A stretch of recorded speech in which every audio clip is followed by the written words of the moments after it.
Hello बच्चों, एक commerce में आपका स्वागत है। हम लोग पढ़ा रहे हैं बैंक रिकॉन्सिलिएशन स्टेटमेंट। टॉपिक क्या है? Bank overdraft.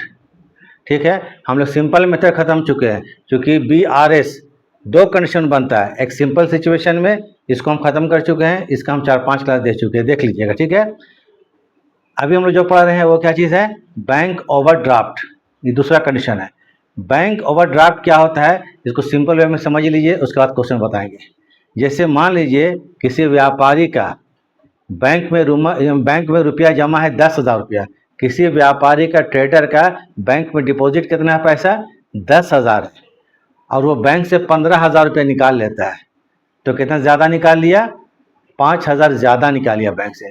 इसी को बोलते हैं ओवर ड्रॉन करना व्यापारी द्वारा, इसको बोलते हैं बैंक ओवरड्राफ्ट। पहले व्यापारी का, एक चीज़ याद रखिएगा, बहुत इंपॉर्टेंट चीज़ है जो कन्फ्यूज़न होता है। पहले व्यापारी का बैंक में रुपया जमा था 10,000, तो बैंक इंटरेस्ट अलाउड करता था। सबसे बड़ा अंतर इसमें ही आएगा। तो बैंक क्या करता था? इंटरेस्ट अलाउड करता था, तो वह पासबुक को इंटरेस्ट के अमाउंट से बढ़ाता था, क्योंकि उसमें जोड़ देता था। अब चूंकि बैंक से 5,000 रुपये ज़्यादा निकाल लिया गया है, जिसका मतलब एक तरह से बैंक से हम लोन ले लिए, ओवरड्राफ्ट लोन की तरह होता है ये। तो अब बैंक इंटरेस्ट चार्ज करेगा, अलाउड नहीं करेगा, बैंक इंटरेस्ट चार्ज करता है। तो बैंक जब इंटरेस्ट चार्ज करेगा तो आपके घर में नहीं आएगा, वो क्या करेगा? पासबुक को इंटरेस्ट के अमाउंट से लेस कर देगा। बड़ा अंतर है दोनों में ओवरड्राफ्ट पे। ठीक है, पहले क्या होता था? बैंक इंटरेस्ट देता था तो पासबुक बढ़ाता था, अब बैंक इंटरेस्ट लेगा इसलिए पासबुक को घटा देगा। ये ध्यान रखिएगा। तो अब इंटरेस्ट के अमाउंट से पासबुक लेस हो जाएगा, अगर क्वेश्चन में कोई इन्फॉर्मेशन ना दी रहे। एक और इम्पोर्टेंट चीज़, हम लोग क्वेश्चन जो बनाएंगे, balance as per cash book या बैलेंस एज पर पासबुक। अगर क्वेश्चन को हम लोग balance as per cash book बनाएंगे, मतलब कैश बुक के बैलेंस के अनुसार, तो कैश बुक ही कांस्टेंट हो जाएगा, पासबुक को घटाएंगे या बढ़ाएंगे। अगर क्वेश्चन को हम लोग पासबुक से बनाएंगे तो पासबुक ही कांस्टेंट हो जाएगा, कैश बुक घटेगा बढ़ेगा। ध्यान दीजिएगा, उसको हम लिखवा भी दिए हैं, भी देख लीजिएगा। ठीक, दूसरा पहचानने का तरीका, अगर क्वेश्चन में ओवरड्राफ्ट लिखा हुआ है तब तो ओवरड्राफ्ट है, पहचान लिया अच्छा से। लेकिन कभी कभी लिखा नहीं रहता है तो पहचानना पड़ेगा, क्योंकि दो कंडीशन है, सिंपल है और ओवरड्राफ्ट है। नहीं पहचानिएगा तो क्वेश्चन उल्टा बन जाएगा। उल्टा बन जाएगा मतलब जीरो हो जाएगा, लड्डू हो जाएगा। ठीक है, तो उसको पहचानना पड़ेगा। तो बोलिएगा सर ओवरड्राफ्ट पहचानेंगे कैसे? तो ओवरड्राफ्ट को पहचानने का तरीका, इसमें कैश बुक का होगा क्रेडिट बैलेंस और पासबुक का होगा डेबिट बैलेंस। क्लियर है? कैश बुक का होगा क्रेडिट बैलेंस और पासबुक का होगा डेबिट बैलेंस, तो समझेंगे ओवरड्राफ्ट है। बस इतना ध्यान रखिएगा और बनाइएगा, और वीडियो आखिरी तक देखिए, समझ में आएगा। और ठीक लगेगा तो लाइक से सब्सक्राइब कर दीजिएगा, ताकि आप लोग को अच्छे से अच्छा वीडियो बना के दे सके। और एकदम हम सिस्टमेटिक वीडियो बना रहे हैं, प्लेलिस्ट हमारा देख लीजिएगा सबका। आपको क्या चीज़ है कि एकदम आपको क्लियर हो जाएगा, कहीं कुछ जाने का ज़रूरत नहीं पड़ेगा, पूरा चैप्टर क्लियर हो जाएगा। चलिए अब शुरू करते हैं। कुछ चीज़ हम लिखवा दिए हैं, बोल तो दिए, अभी जो बोले थे लेक्चर दिए थे उसको, तो आप लोग क्या हुआ, मोबाइल बंद कीजिएगा, थोड़ी देर के बाद दिमाग से उतर जाएगा वो। तो उसको आप लोग नोट कर लीजिए। तो नोट क्या कर लीजिएगा, देखिए बैंक ओवरड्राफ्ट। बैंक ओवरड्राफ्ट है टॉपिक। पहचानने का तरीका, कैश बुक का क्रेडिट बैलेंस होगा तो ओवरड्राफ्ट समझिएगा, या पासबुक का डेबिट बैलेंस होगा तो ओवरड्राफ्ट समझ लेंगे। पहचान लिए। नोट दिए कुछ, नोट ध्यान दीजिएगा थोड़ा, इस पर ध्यान। नंबर 1, ओडी मतलब ओवरड्राफ्ट। ओडी में जिसके बैलेंस को लेकर चलेंगे उसे ही कांस्टेंट रखेंगे, बता चुके थे। अगर कैश बुक को लेकर क्वेश्चन बनाएंगे तो कैश बुक कांस्टेंट हो जाएगा, उसका ऑपोजिट वाला को घटाएंगे या बढ़ाएंगे। ठीक है, रखेंगे। ऑपोजिट वाले बैलेंस को घटाएंगे या बढ़ाएंगे। क्लियर है? नंबर 2, ओडी ओवरड्राफ्ट में बैंक इंटरेस्ट चार्ज करता है, तो अब इंटरेस्ट के अमाउंट से पासबुक लेस होगा। ये बता चुके थे, इसको लिख लीजिए, उतार लीजिए, उसके बाद हम लोग आगे चलेंगे। ठीक है, उतार लीजिए इसको। हम कुछ देर रुक जाते हैं, अरे क्वेश्चन बना के समझा देते हैं, और उसको आप लोग प्रैक्टिस कर लीजिएगा। कोई ज़रूरत नहीं पड़ेगा, कहीं कुछ कोई प्रॉब्लम नहीं आएगा।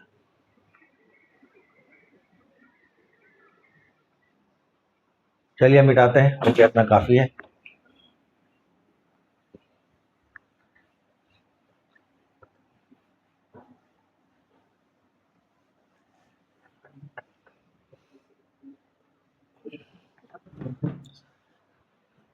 चलिए BRS बनाते हैं, फॉर्मेट सेम बनेगा जैसे पहले बनाते थे।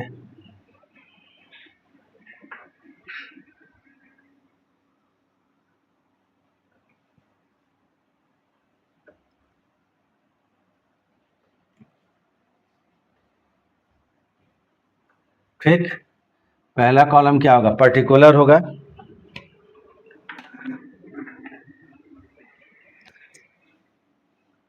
पहला कॉलम क्या होगा आपको,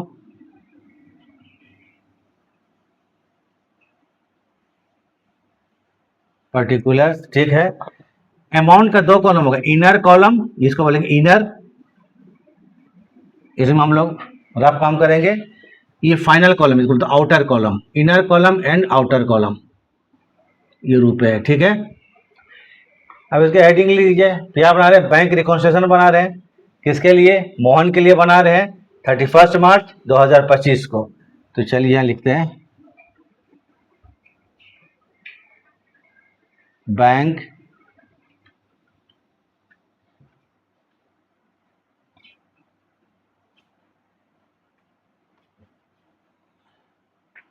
रिकॉन्सिलेशन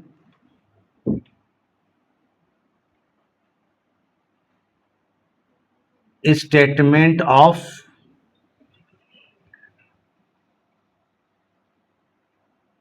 मोहन एज एक्ट, कितना है 31 मार्च, 31 मार्च 31 MAR मार्च 2025 2025। क्वेश्चन में क्या बोलता है, क्वेश्चन पढ़ते हैं पूरा, देखिए मोहन के लिए बना क्वेश्चन पढ़ेंगे उसके बाद करेंगे। पहले देखिए, Mohan cash book stored a credit balance, question में नहीं बोला कि ओवरड्राफ्ट बनाइए, क्या है क्रेडिट बैलेंस, क्रेडिट है मतलब ओवरड्राफ्ट है, पहचान लिए 12,000 रुपया on 31 March 2025। From the following information prepare BRS बनाइए, इंफॉर्मेशन दिया हुआ है। तो चलिए बैलेंस किसका है, कैश बुक का है, तो यहाँ लिख लेते हैं balance as per cash book, balance sorry ये ओवरड्राफ्ट है, बैलेंस लिखेंगे ओवरड्राफ्ट लिखेंगे, क्या लिखेंगे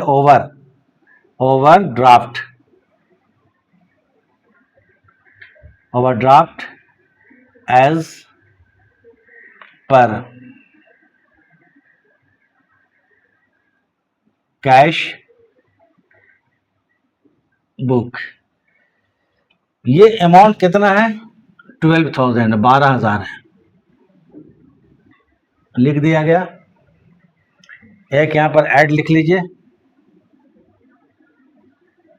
ऐड मैंने जोड़, और लेस मैंने क्या होता है घटाओ, ऐड एंड लेस।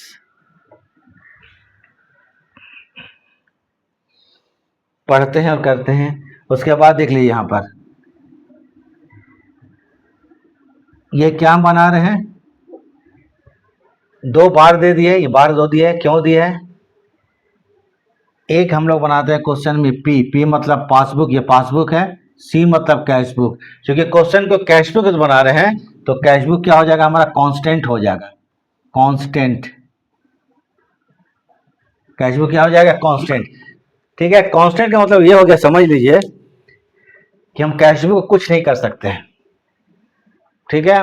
रूल लिखवा चुके हैं, जिसका बैलेंस को लेकर चलेंगे वही कांस्टेंट हो जाएगा। कैश बुक का बैलेंस है, कैश बुक कांस्टेंट हो गया। अब जो भी घटाएंगे बढ़ाएंगे पासबुक को, तो अगर पासबुक को बढ़ाएंगे तो ऐड में लिखेंगे, पासबुक घटाएंगे तो लेस में लिखेंगे, बस इतने जानना। पढ़िए number 1, cheque paid but credited on 5 April 1,000, cheque को बैंक में जमा करने के लिए भेजा गया, लेकिन जमा तो हो गया लेकिन 5 अप्रैल। सबसे बड़ा चीज है डेट, जो है आपको BRS जब बनेगा डेट दिएगा, डेट का बहुत इंपॉर्टेंस यहाँ पर। हम कब का बना रहे हैं 31 मार्च 2025 तक का, 31 मार्च 2025। चेक को बैंक में जमा करने के लिए भेजा गया 1,000 का, जमा 5 अप्रैल को हुआ। अप्रैल मतलब वो मार्च के बाद आता है, मार्च में जमा नहीं हुआ। इसका माने क्या हुआ, माने क्या निकलता है, चेक को पेड किया गया लेकिन बैंक में जमा नहीं हुआ। चलिए हम बता चुके थे कि जब चेक को हम लोग पेड करते हैं या चेक को डिपॉजिट करते हैं, याद रखिएगा चेक को पेड करते हैं या चेक को डिपॉजिट करते हैं तो कैशबुक को बढ़ा हुआ मानते हैं, ये बता चुके थे। तो कैशबुक बढ़ गया होगा, बोले साहब इसको तो बढ़ा रहे हैं, कांस्टेंट बोले थे और उसका उसी को आप बढ़ा रहे हैं, बढ़ा नहीं रहे हैं, इसका पास्ट बीता हुआ कल सोच रहे हैं। ये कैशबुक क्या होगा, जमा करने जब बैंक में पैसा भेजा गया होगा चेक, तो ये कैशबुक बढ़ गया होगा, क्योंकि अब कैशबुक कांस्टेंट है। बीआरएस का मतलब ये दोनों को इक्वल रखना है, यहाँ पर ये लेवल इक्वल रखना है। दोनों डिफरेंस जरा देखा जाए, ये बढ़ा हुआ नजर आ रहा है, ये घटा हुआ। हम कैशबुक को कुछ नहीं कर सकते हैं, तो पासबुक को ही बढ़ाना पड़ेगा कैशबुक को लेवल में लाने के लिए। बढ़ाएंगे तो बराबर हो गया, पासबुक को बढ़ाएंगे तो ऐड में लिख दीजिए cheque paid but not credited, कितना रुपया, cheque paid in but not credited, माने बैंक में जमा नहीं हुआ, 1000 हो गया। एक रिकॉन्साइल कर लिया हम लोग, समाधान हो गया। नंबर 2, चेक इशूड 1500 रुपया but presented only 1000। Cheque issue कितना किया गया, 1500 का, लेकिन बैंक में प्रेजेंट कितना हुआ, 1000 का। कितना का नहीं हुआ, 500 का नहीं हुआ, मिस्टेक 500 का, 500 का हुआ, मिस्टेक कितना हुआ, 500 का हुआ। मिस्टेक को सुधारना है यहाँ पर हम लोग को। 1500 चेक इशू किया गया, लेकिन 1000 का बैंक में प्रेजेंट हो गया बैंक में, तो 500 का नहीं हुआ, मिस्टेक 500 का हुआ। मैंने 500 को चेक इशू किया लेकिन प्रेजेंट नहीं हुआ। जब चेक इशू करते हैं तो जरा सब थ्योरी में लिखा चुका है, देख लीजिएगा। जब चेक इशू किया जाता है तो कैशबुक घट गया होगा 500 रुपये से, कैशबुक घट गया होगा। अब क्या करना है, चूंकि हम कैशबुक कुछ नहीं कर सकते हैं, कांस्टेंट है, इसको इसके लेवल में लाने के लिए यहाँ लाना पड़ेगा। अब दोनों बराबर हो गया, तो क्या क्या पासबुक हम लोग घटाए, घटाए तो क्या करेंगे, लेस। तो ऐसा रफ में एक बना लीजिएगा, तो लेस में लिखिए cheque issued but not presented, cheque issued but not presented। देखिए चेक इशू कितना किया था, 1500 रुपया का, वर्किंग करते हैं रफ। 1000 का बैंक में प्रेजेंट कर दिया गया, कितना का नहीं हुआ, 500 का, तो मिस्टेक यहाँ 500 रुपये का होगा। हो गया रिकॉन्साइल। 3 पढ़ा जाए, हाँ 1 2 3। डायरेक्टली डिपॉजिटेड बाय अ डेटर ₹2000। कोई डेटर था, मैंने देनदार कस्टमर का, वो बैंक में जाके डायरेक्ट 2000 जमा कर दिया। कहाँ जमा कर दिया, बैंक में जाके 2000 जमा कर दिया। बैंक मैंने पासबुक, याद रखिएगा, बैंक मैंने पासबुक होता है, और कैशबुक मतलब व्यापारी होता है, ठीक है। पासबुक को हम लोग बैंक समझेंगे, कैशबुक व्यापारी होता है। तो बैंक में जाके कोई कितना 2000 जमा कर दिया, तो ये पासबुक 2000 से बढ़ गया होगा, यहाँ कोई इन्फॉर्मेशन नहीं है। कैशबुक घटा हुआ है, पासबुक बढ़ा हुआ है, इसको इसके लेवल में लाना है, तो मिलाने के लिए इसको घटाएंगे, घटाएंगे मतलब लेस में लिखेंगे। तो यहाँ लिखिए directly deposited, directly deposited into the bank, bank में जाकर डायरेक्ट जमा हो गया, कितना रुपया, 2000। 3 के बाद 4 में आ जाइए, dividend collected by the bank 50 रुपया। बैंक में 50 रुपये का डिविडेंड कलेक्ट किया। बैंक जब डिविडेंड वसूल बैंक डिविडेंड वसूल किया, बैंक कोई भी वसूली करता है, कोई भी कलेक्शन करता है, तो पासबुक को बढ़ा देता है, बढ़ गया होगा। यहाँ कोई एंट्री नहीं हुआ, दोनों को इक्वल करना है, तो कैशबुक को हम लोग को नीचे मिलाने के लिए पासबुक को नीचे लाना पड़ेगा, लेस, लेस मतलब नीचे आ जाएगा। तो dividend collected by the bank,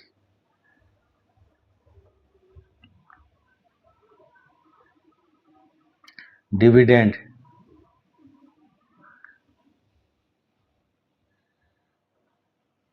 collected by the, कौन कलेक्ट किया, बैंक ने।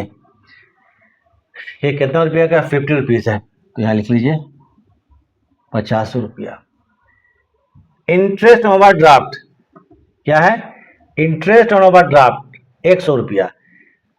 ओवरड्राफ्ट में बैंक ने इंटरेस्ट चार्ज किया। ओवरड्राफ्ट में बैंक इंटरेस्ट लेता है, देता नहीं है, बैंक चार्ज क्या करेगा? ओवरड्राफ्ट जहां होगा तो इंटरेस्ट बैंक चार्ज करेगा, तो ये पासबुक को कम कर दिया होगा। इसको इसके लेवल में लाना है, कैश बुक कांस्टेंट है तो इसको मिलाने के यहाँ पर बढ़ाना पड़ेगा। ऐड में लिखिए, क्या लिखेंगे? इंटरेस्ट ऑन ओवरड्राफ्ट 100 रुपया।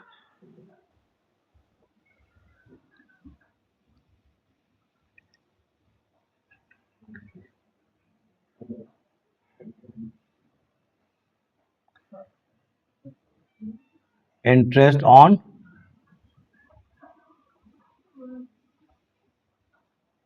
Overdraft 100 rupees. लास्ट यूनिट देखिए, नंबर्स 5 के बाद 6 होता है, लिखा हुआ वहां पर 4 टाइप का, 6 समझिए, चलिए छोड़ दीजिए, क्या मतलब है। Insurance premium paid by the bank 156 number, वो लिखा हुआ है 4 के साथ, ठीक है, वो मिस्टेक है, वो क्या समझ 6 नंबर है। Insurance premium paid by the bank कितना रुपया? 150 रुपया। बैंक इंश्योरेंस प्रीमियम पेमेंट कर दिया, किसके लिए? कस्टमर के लिए। ये कस्टमर का खर्चा था, पेमेंट बैंक कर दिया, तो बैंक पासबुक को क्या कर दिया होगा? लेस कर दिया होगा। अब इस बराबर लाना है तो बनाने क्या करेंगे? बढ़ाएंगे। बढ़ाएंगे मतलब ऐड में लिखेंगे, तो लिखिए insurance premium paid by the bank, तो पूरा एंट्री हम लोग कर लिए, ठीक है।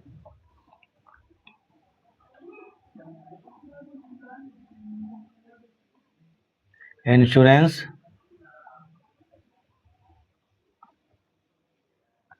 प्रीमियम पेड बाय, किसके द्वारा? By the bank. कितना रुपया? 150। अब फाइनली क्या करेंगे? ऐड लेस कर देंगे। अब यहाँ पर अपना जोड़िए, यहाँ पर 1,1250 रुपया, कितना होगा? 1250 रुपया। 12 13,250, 13,250 पूरा ऐड में आ गया। लेस में कितना है? 2550 रुपया। 20 5 25, तो ये हो गया 2550 रुपया। लेस करने के बाद ये हमारा आंसर आ जाएगा फाइनली। तो 50 मतलब 2 जीरो दे दीजिए यहाँ पर, ठीक है, 2 जीरो हो गया। 12 से 5 जाएगा, 7 हो जाएगा, यहाँ पर 0 हो जाएगा और यहाँ पर 1, 10,700 रुपया। ओवरड्राफ्ट इस पर कैश बुक, तो यहाँ लिखिएगा ओवरड्राफ्ट इस पर पासबुक, आंसर हो गया ओवरड्राफ्ट एज पर पासबुक। इस तरह से क्वेश्चन हम लोग को कंप्लीट हो गया। यह है BRS ओवरड्राफ्ट मेथड से। इसको उतार लीजिए फेयर में, फाइनली एकदम क्लियर हो गया। थोड़ा प्रैक्टिस कर लीजिए तो ठीक है। बस इतने ध्यान रखिएगा, काफ़ी है। तो वीडियो देखने के लिए थैंक्स। चलिए अब हम लोग क्या करते हैं, ख़त्म करते हैं क्लास। थोड़ा 2 मिनट हम रुक जाते हैं, आप लोग इसको देखिए ठीक से।